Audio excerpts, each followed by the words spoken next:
which means it's like Utah, which means you have to hit an X amount. Where's the hybrid?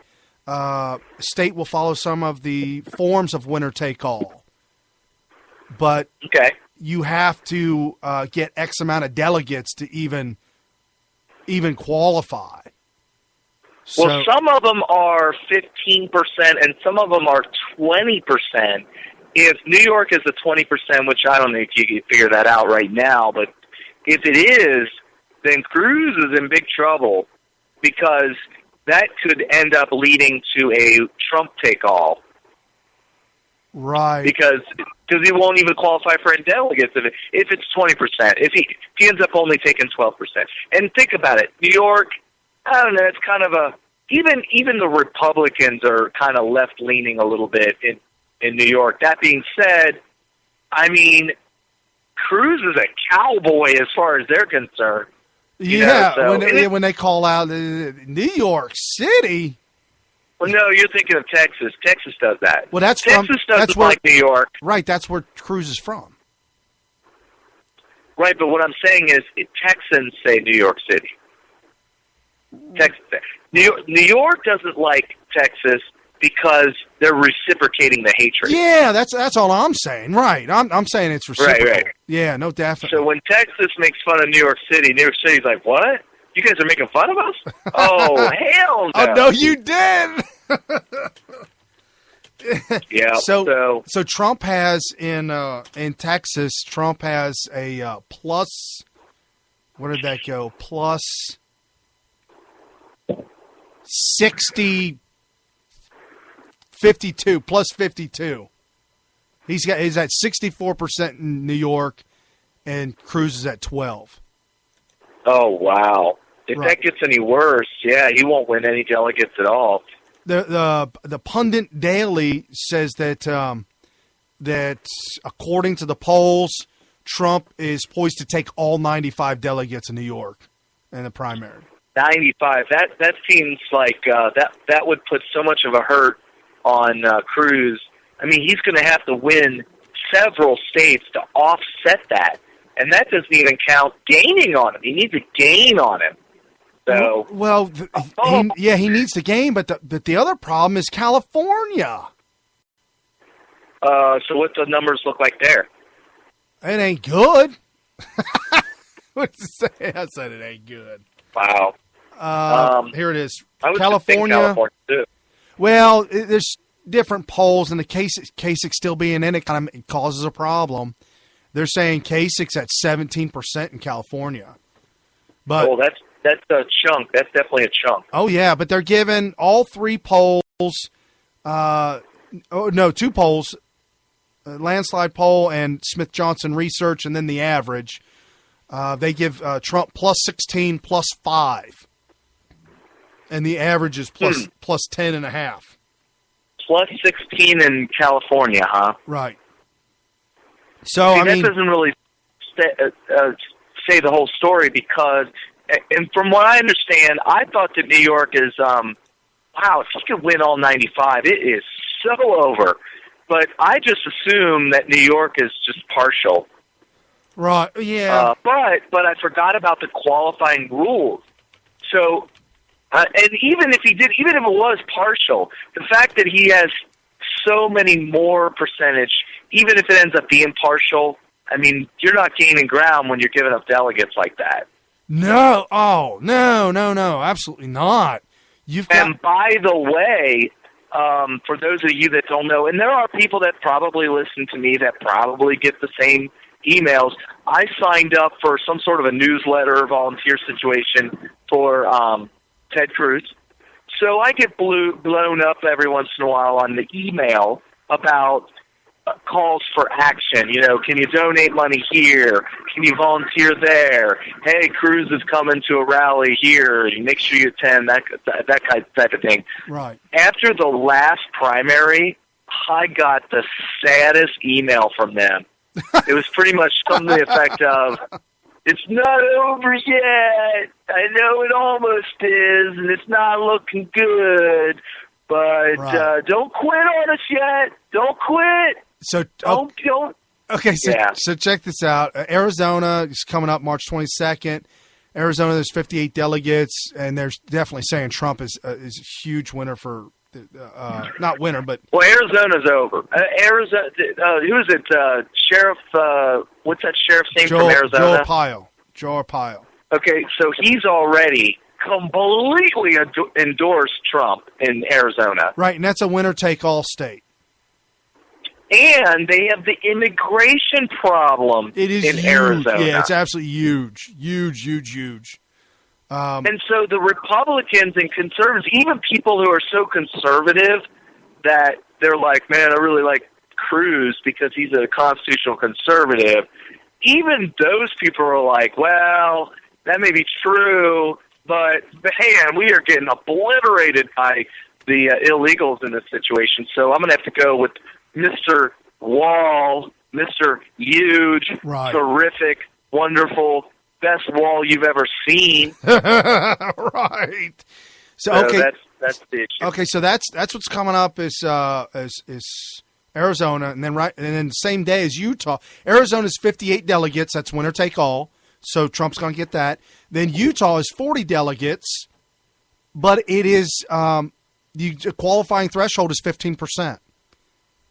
So do you want me to? Well, no, but so they're going to do well there. Well, yeah, they're saying Cruz is going to win Utah, but he doesn't get. He may not get all. Well, certainly if Kasich stays in, Kasich is ahead of Trump in Utah, poll wise. Okay, so do you all want to hear the connection between Utah and Cruz winning there?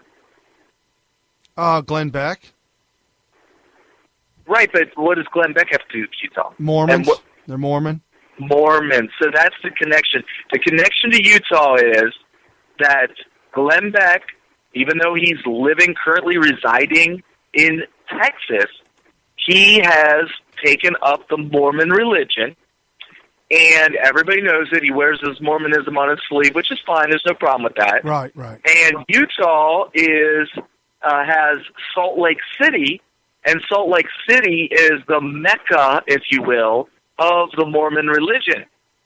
And so, even though Cruz is not a Mormon, Cruz is being absolutely propagandized. The propaganda coming out of Glenn Beck can be cut with a knife. Right. Well, all those Mormons in Utah listen to Glenn Beck because he's a Mormon, and he's the celebrity Mormon.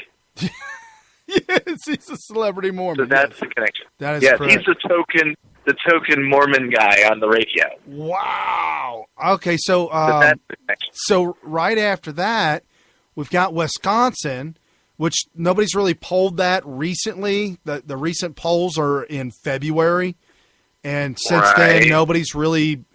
I don't know. I guess nobody cares about Wisconsin, but there's 42 delegates, and it's not a. It's not a. Is it a? No. It's a hot. No, there's only 5 winner-take-all states, but many of them can be winner-take-all if they meet certain criteria. Right, it's a but there's only. Like with Arizona, Ohio, and Florida are 3. I don't know. I can't remember off the top of my head. Okay, but they're saying Wisconsin's got 42 delegates and Trump's up 10. New York, 95 delegates. Trump's up 50. Connecticut, he's probably going to win Connecticut, or at least most of those. There's only 28 there, though. Delaware, Maryland, Pennsylvania, Rhode Island, they're 20. Maryland's 38. So small delegate numbers, no real big ones. And then we've got May, Indiana, Nebraska, West Virginia, Oregon, and Washington. And Indiana's 57 delegates. That's the highest. I'm telling you, we're running out of space for Cruz. For Cruz to make a surge. Yeah, to pick up anything. Well, we'll just see. I mean, remember, I distinctly remember, this is something that very few people remember. When I remind them, they treat me as if, oh, he's probably just making that up. Like, they don't remember. Before Oprah Winfrey came out, there were all kinds of people saying, I don't really see a pathway for Barack Obama to overcome this seemingly insurmountable lead of delegates that Clinton has over him. I mean, that's the way it was. Right. But see, they didn't take into account what he was willing to do. Well, one thing he was willing to do is somehow got the endorsement of Oprah. Well, yeah, but he completely and absolutely annihilated Hillary on the back door, where we couldn't see it. Oh yeah. Oh, okay. You mean where the sun doesn't shine? Because I couldn't see it, so I don't know. No, he snuck in the back, and he just went to town. No, usually you would think that Clinton wouldn't allow somebody to come around the back that way. Well, and then that's why she came out with this whole birther thing. She started the birther. I know. Nobody remembers that. It's hilarious. Even Rush. Did you see Rush this week or hear Rush this week? No, I didn't. Play the clip. He played a clip where this lady could not believe that Trump, he was a Trump spokesperson. Right. Pointed out that it was Clinton that started the birther movement. She thought that he misspoke, interrupted him, and said, "Excuse me? Excuse me? Did you just suggest that Clinton started the birther movement?" and Rush pointed out, "Can you believe this young whippersnapper, quote unquote journalist, this info babe, has no idea about the fact of the matter, which is that it was Clinton that started the birther movement. She had no idea." Oh, that's hysterical. It's amazing. Yeah. Wow. You got to get your facts straight, honey. Get your facts straight. No, but I love it. I love the facts. Yeah. Clinton's come out and absolutely said that, yes, she will shut down every coal plant there ever was. She's absolutely 100% against coal, which I think is really why the movement of Democrats have started to shift to Trump, because he's willing to do whatever it takes to get America back on track. Or at least that's what he says. First and foremost, that's what he says. You have to ignore, if you're actually trying to do something, let's say you're tasked with figuring out how to get American economy going again, how to create jobs, how to get the businesses going, whatever.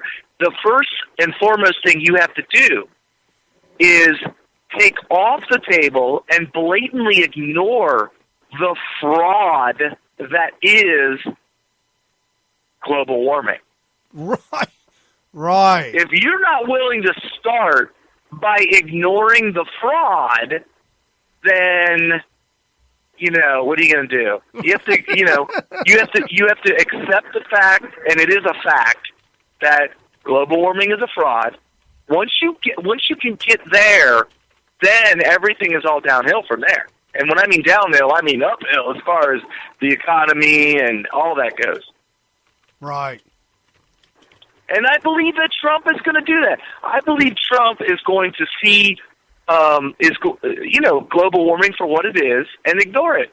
He didn't come out and say it yet. I'm waiting for the gotcha reporter to say, "Do you believe that global warming is real or not?" And of course, Trump is going to. I'm sure he's ready for this question. Because not only is he going to say, of course it's a fraud, but then he's going to go into detail about the havoc that is wreaked on the American economy. Oh, no, absolutely. I mean, well, he's willing to call fraud. If he sees the fraud, he's willing to call it fraud. He's just, right. Make no bones about it. Are you saying frog? No. Have you seen that commercial? I was looking at a picture of Ted Cruz when I said it, so it might have sounded like frog, but I really didn't. No, but but over the phone, fraud and frog, the amphibian. Yeah, they sound similar. Well, there's a commercial. I think it might be a Geico commercial. It's an insurance commercial where the one guy is trying to insure his frog